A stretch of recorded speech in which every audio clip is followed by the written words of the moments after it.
Starcasting to you from this city of angels. Hi, everyone. My name is Kiris. Thank you so much for being here and listening to the Voice of Astrology podcast.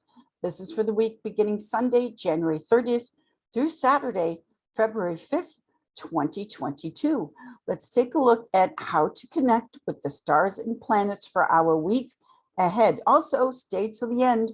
I've got some Starry stuff, celebrity news for you. But let's start with taking a look at our week. Now, when we look at Sunday, which is January 30th, what's happening here on Sunday, January 30th, is that we're in the balsamic dark side of the moon. We're right before the new moon in the sign of Aquarius. Now, when the moon is getting ready to line up with the sun for new energy and awareness and power, that dark time right before new moon is called balsamic. And this dark side of the moon is in the sign of Capricorn. So when we are right before new moon, the balsamic, think of it as a preparation time period. You're getting ready to go on your new journey, your new trip, and you're thinking about what are you going to take with you? What are you going to leave behind? When we start off on a destination, we need the roadmap. We need to know where we're going, what the ultimate destination is. Balsamic is like a loosening. It has to do with letting things go and preparing for the new moon trip that we're about to take with the new moon in Aquarius. Now, this is Capricorn, the dark side of the moon with Capricorn moon. The moon in Capricorn is in her detriment. She's the furthest away from her home placement of having the moon in Cancer. So Capricorn is ambitious. Capricorn is success oriented. It sets a goal. Capricorn is symbolized by the mountain goat that goes to the top no matter what.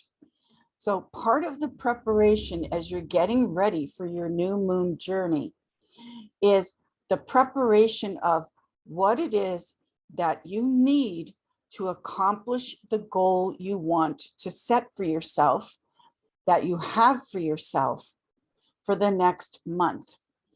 Capricorn is wanting to find its way home. Home is where the heart is.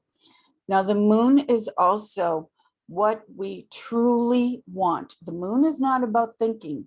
It's not about the mind. It's not about analyzation. The moon is about the instincts, the natural instincts of what it is that you feel that you need and want to be happy, to be content. With this dark side balsamic moon, because it is in Capricorn, that's strongly connected to career success, getting results, finding that destination, knowing where you're going. It's very careful strategy and planning. If you were to watch the symbol of Capricorn, which is the goat, when you watch goats scale the side of a mountain, it's unbelievable how they can plot and plan and move from point to point, determined, because Capricorn is determined to achieve the goal, to get to the top. Goat, G-O-A-T, greatest of all time. What do you want to be the greatest of all time? This is the balsamic, very inner, intuitive, very psychic. Everybody's psychic.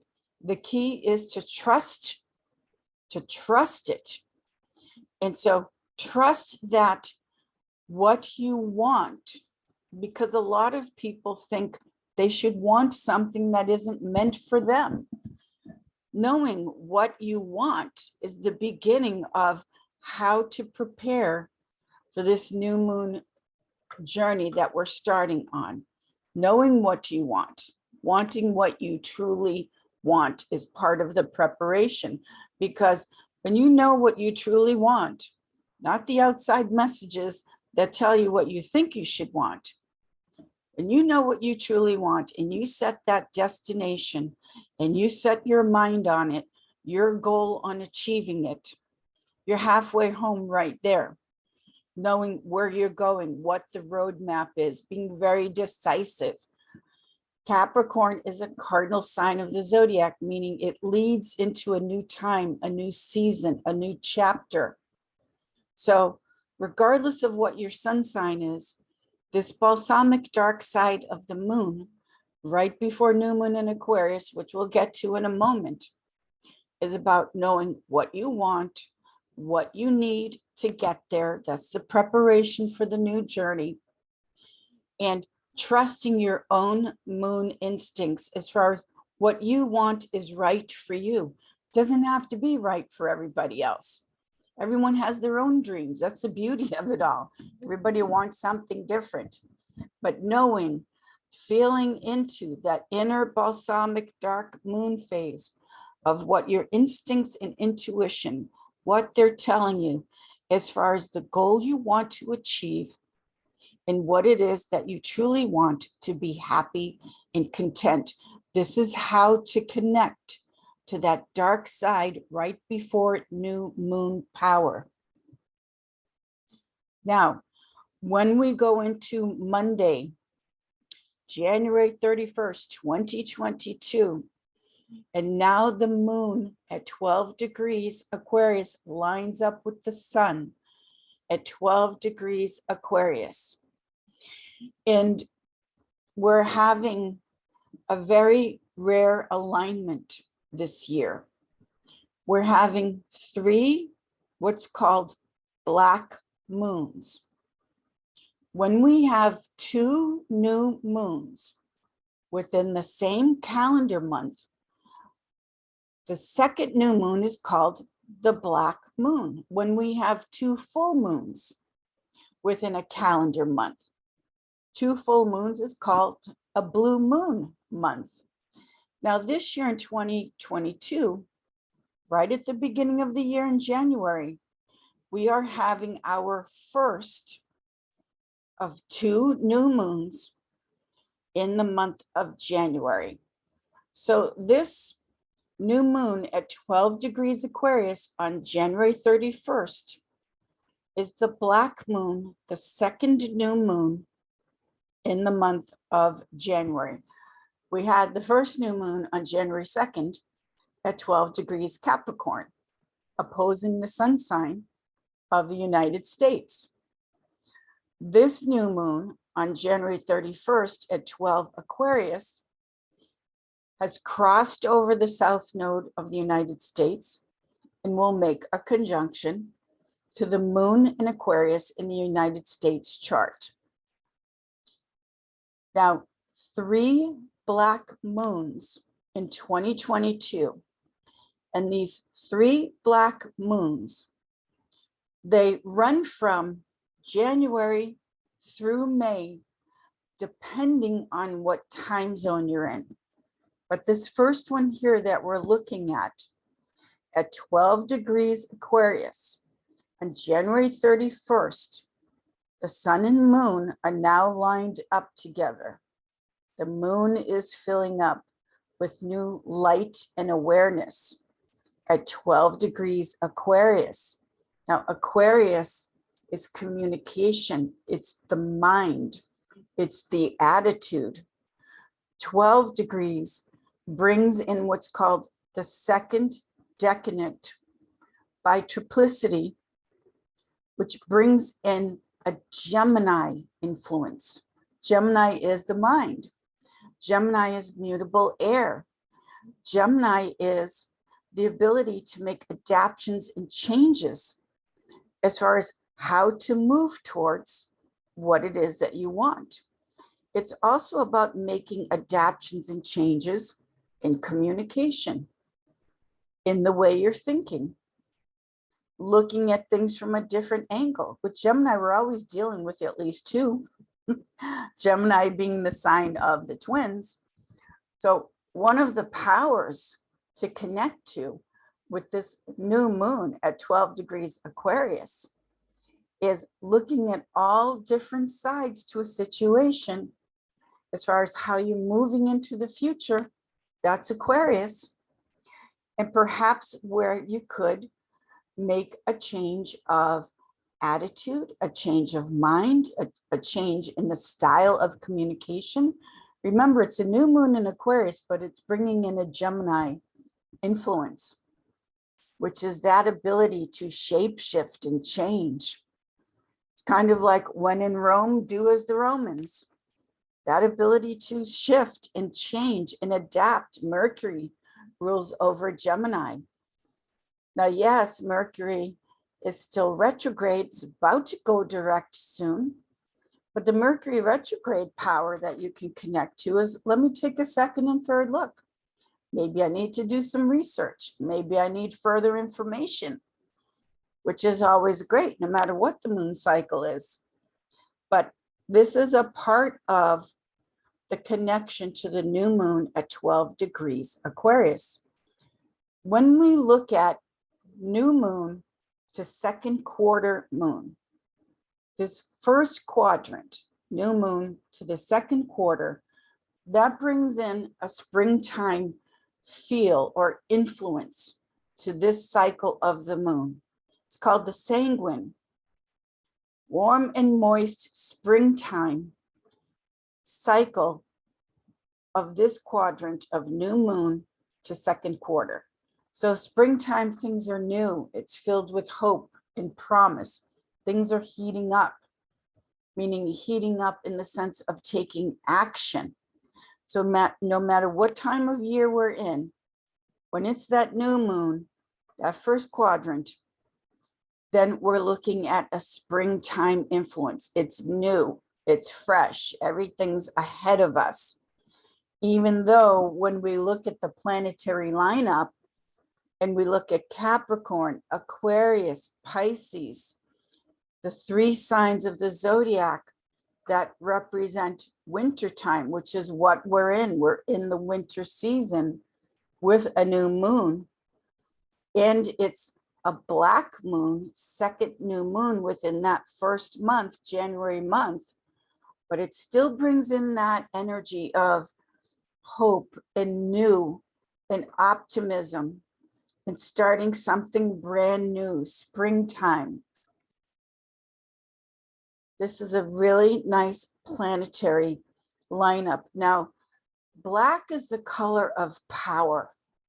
Black is the color of mystery, limitless opportunities. It's like going into the void where all things are possible. The ancient Egyptians loved the color black because the color black to them was fertility, like the black sands of the Nile being flooded and creating fertility in agriculture. So think of that black moon that we're having as just it being limitless, the mystery and magic of unlimited possibilities. With this week also, we have two springtime elements. Uranus is in Taurus. Taurus is ruled by Venus, which is spring. The North Node has recently changed into Taurus. North Node in Taurus, right on the Pleiades. Taurus ruled by Venus, springtime. And Jupiter in Pisces, at home in Pisces, is making and applying sextile to Uranus and Taurus. That's expect something big that seems to come out of the blue. Jupiter in Pisces over the top. Uranus in Taurus. These can be creative epiphanies because Taurus is Venus. That's the artist, creative. And whether you realize it or not, you're an originator, you're an artist, you're a creator. Thoughts are things. So you're in a sextile Taurus. That's the ability for things to come to you right out of the blue, flashes of creativity. Then we have this beautiful Venus, now direct in Capricorn. She made her conjunction to the Venus star point. Do you know where yours is? You want to know, contact me. Venus in Capricorn, Mars exalted in Capricorn. So Venus and Mars together, so romantic, not an exact conjunction yet, but these two earth elements of the lovers, Venus and Mars, making a beautiful earth trine flow to Uranus and Taurus. A trine is ease, it flows, it comes to you. The 60-degree angle, the sextile, is a favorable opportunity with potentially a positive outcome. Got to put in some work there. And then we have Saturn, the sun, and the moon, this new moon. This is cold. It's Aquarius. It's making a square to Uranus and Taurus. Now, the sun and moon, and it's wide with that Saturn there, but we could still call these squares. Show me squares and I'll show you success. The square gives that momentum, that engine, that drive to accomplish. We need a good square to get things done. It can actually help us. And that's how you connect to this power, this energy, is knowing that the energy that you need is there. This is what squares can give us. And then we have Mercury and Pluto conjunct in the sign of Capricorn, and Mercury-Pluto conjunct, making a trine to the north node, the true north. This can work both ways. Mercury, which is communication and words, conjunct Pluto, which is death and rebirth, the phoenix rising from the ashes. If you want something to end, this can help you out. If with Mercury and Pluto conjunct, you don't want something to end, then be very careful about what you're going to say. We still have that Mercury retrograde, but Pluto is death. It can be very final, the ashes burning. So count to 10. If you don't want something to end for good, be aware of this Mercury conjunct Pluto in Capricorn. It is trining the north node in Earth. So if you are aware, then things could end, Mercury conjunct Pluto, as far as things being moved out of your way, as far as how you want to move forward in business. When we look at the element of Earth, we're looking at money, business, the structure you'd like to build. So that's very nice right there. Now, on Tuesday, February 1st, we have what's called a 24-hour period of the moon void of course. So when the moon changes signs, there'll be a certain amount of time. It could be a few minutes, a few hours. Sometimes it's a whole 24-hour period when the moon doesn't make connections, doesn't make aspects to any of the other planets before she goes into the next sign. And this is called the moon void of course, or the moon off course, the moon in the void, not connected until the moon goes into the next sign. Now on Tuesday, February 1st, the moon goes void of course in the sign of Aquarius. This new moon goes void of course until Wednesday, February 2nd, when the moon enters the sign of Pisces. So we've got a whole 24-hour period and 1 minute where the void is, again, the reflection. It's going within. It's, do you really want to do this? Are you sure this is the destination, the journey you want? Do you have everything clicked into place? The roadmap, the goal, what it is you truly want, the communication. the drive, the ease, the opportunity. It's like making one last check that all the ducks are lined up, that everything is lined up for your new moon journey that you're taking. And then, of course, the moon goes into Pisces, ruled by Jupiter. Jupiter is now at home in Pisces. So when we get that beautiful moon in Pisces conjunct Jupiter on Wednesday, February 2nd, this is a very auspicious cycle. Then the moon in Pisces makes what's called sextile aspects, opportunity to Uranus and Taurus, Venus in Capricorn. Beautiful. On Thursday, February 3rd, Mercury now stations direct. So Mercury will station direct. Mercury is stationing direct in the sign of Capricorn. And after Mercury is moving forward, then we have all the planets in direct motion. No retrogrades. Everything is moving forward at this time now. So what does that mean? When Mercury comes out of its storm or shadow period, after February 9th, all systems go. Whatever it is, start that business, start that project. Some people want to teach, whatever it means for you. We're now moving forward with the year 2022. So go for it. Now, as we start to close out the week on February 4th, we have the Sun in Aquarius making a conjunction with Saturn. It's called a superior conjunction. Saturn is not visible until the morning of February 22nd. So that superior conjunction between the Sun and Saturn, this is when we can get that real sense of accomplishment, making things happen. So Saturn, Sun in superior conjunction is really the seriousness of going after your goal and knowing you will, of course, accomplish that goal. Sun Saturn conjunction, it's superior, meaning Saturn is on the other side of the sun from our perspective. So connect to that energy to start your business. I know a lot of people are frustrated with COVID. It's been going on for so long. They want to get on with the Saturn business of life.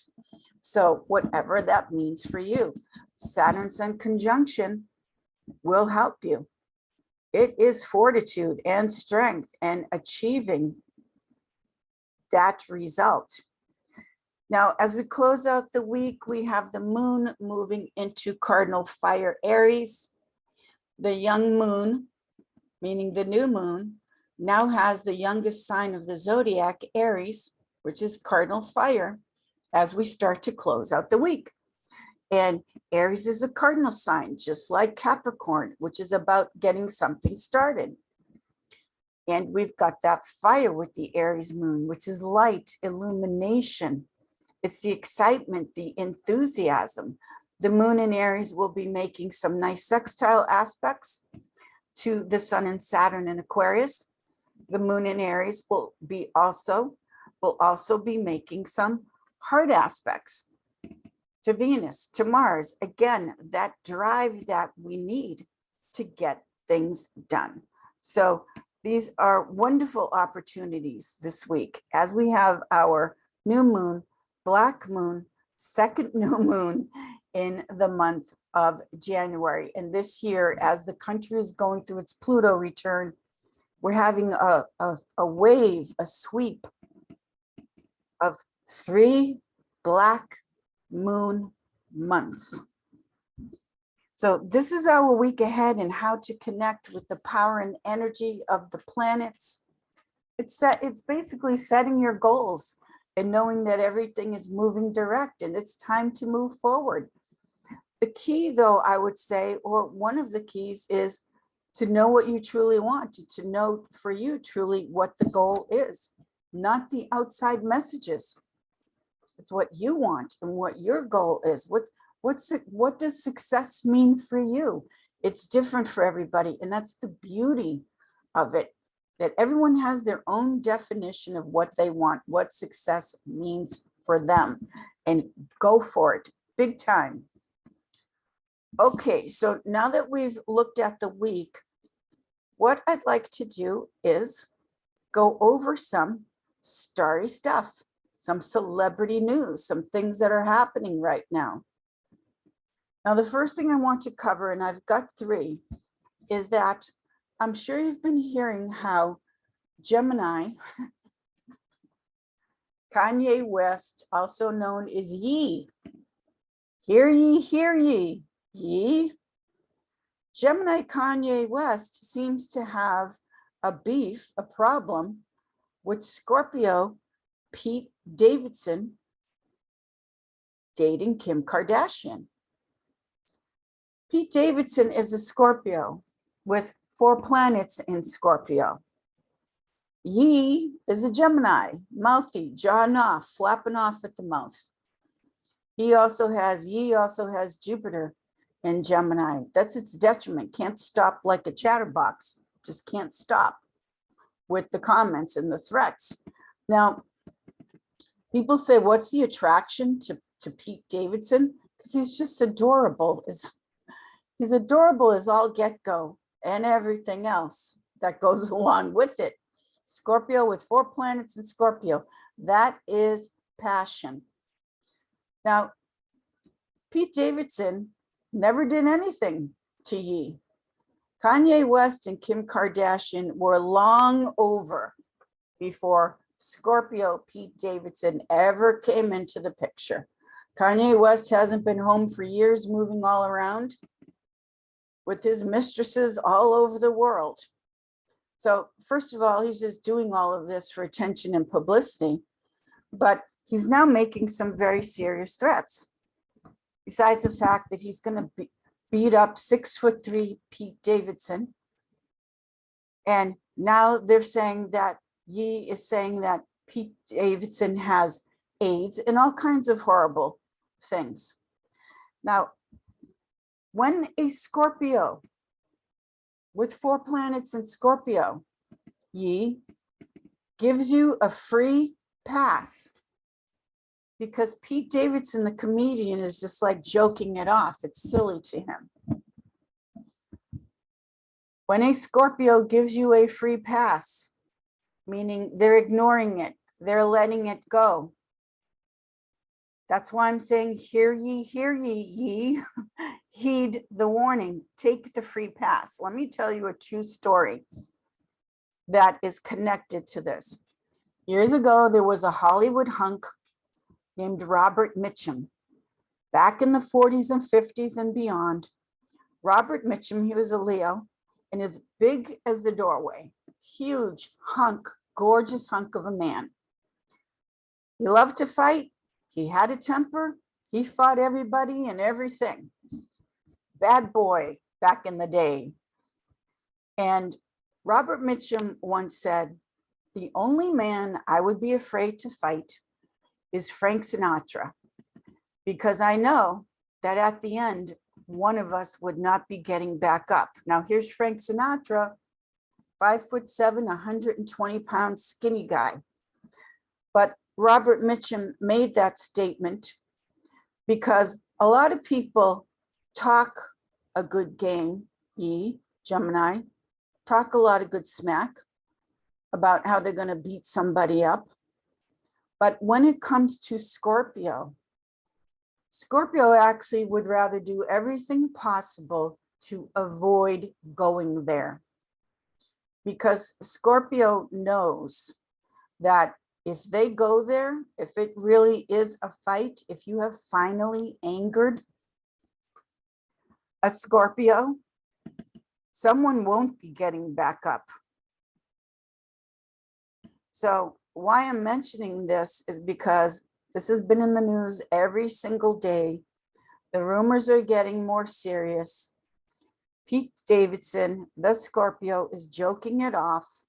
He never did anything wrong to begin with. He's done no wrong. This relationship was over long before the Scorpio came into the picture.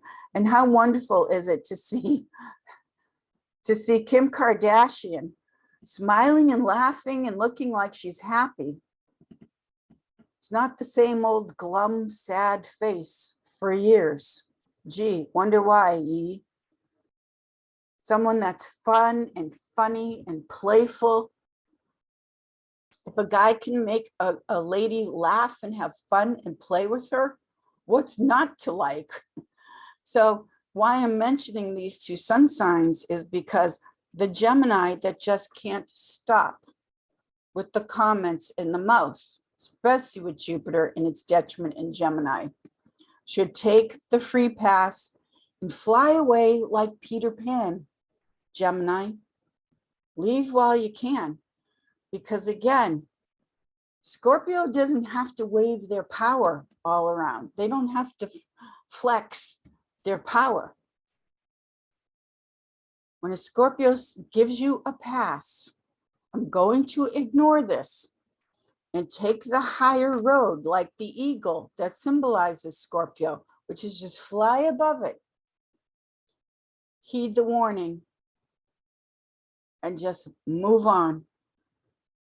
So this is my take on Scorpio Pete Davidson. That is just so all cute, adorable.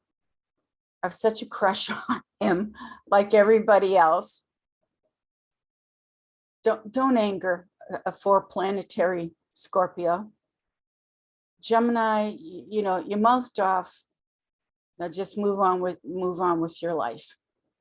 That's the safest way to go as far as this is concerned, because the rumors are getting too serious and too mean to accuse someone of having something that they don't have.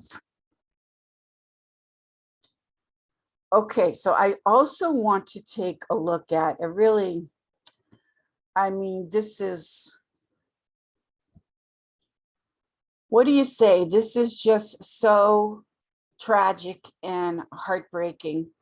This is the stunningly gorgeous Chesley Christ, beautiful Miss USA, television correspondent, an attorney, an athlete, just stunningly gorgeous and such an inspiration. And this past week, the horrible news that she ended her own young life, 30 years old. And it brings home, one, the loss of light, this light leaving the earth through such an inspiration. And also it just highlights for all of us that, and she was a Taurus, by the way, ruled by Venus. And it just highlights that, you know, Robin Williams once said, everyone you meet is fighting a battle that you know nothing about. Be kind always. We haven't got a clue what someone is, what their private suffering is. So you would look at someone like this and gorgeous and young, and it's all ahead of them. And how much more could she have accomplished even after all that she achieved? But we don't know what a person is going through. And it's just so sad when someone feels like they're really pushed to where they can't take it anymore. And she did speak out on behalf of people that suffer with mental illness. We just have no way of knowing what someone privately, the demons that they're battling. And then I also wanted to mention with the Starry stuff, celebrity news, is there she is. Cutie pie, Betty White.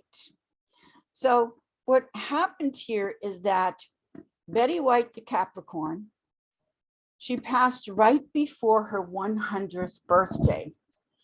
And so in honor of her birthday, it was put out in the news that everybody donate to an animal group because Betty, her life, her love, she loved animals so much. It was everything to her. So thank you to everyone that donated, because thousands and thousands of dollars were raised in honor of Betty White and her 100th birthday. The Los Angeles Zoo alone received over $70,000 in donations. And what a tribute to someone that was everybody's friend. Betty White, a lot of people don't know that she was Greek, like me, a charisopoli. Thank you so much, Betty, for being a friend to us, to the animals that you loved so much. And you are now in heaven, never to be parted from your beloved animals. And of course, she loved her husband so much, her beloved husband, together for always. So thank you so much. What a friend. Thank you for being a friend. Rest in power, Queen. Thank you, everyone, for being here and listening to the Voice of Astrology podcast. I hope this helps you out for our week ahead as far as getting connected to the energy, the planets, the stars, to achieve your goals in whatever success means for you. Thank you. I'll see you next week, and I'll see you all in the stars. Thank you, everyone.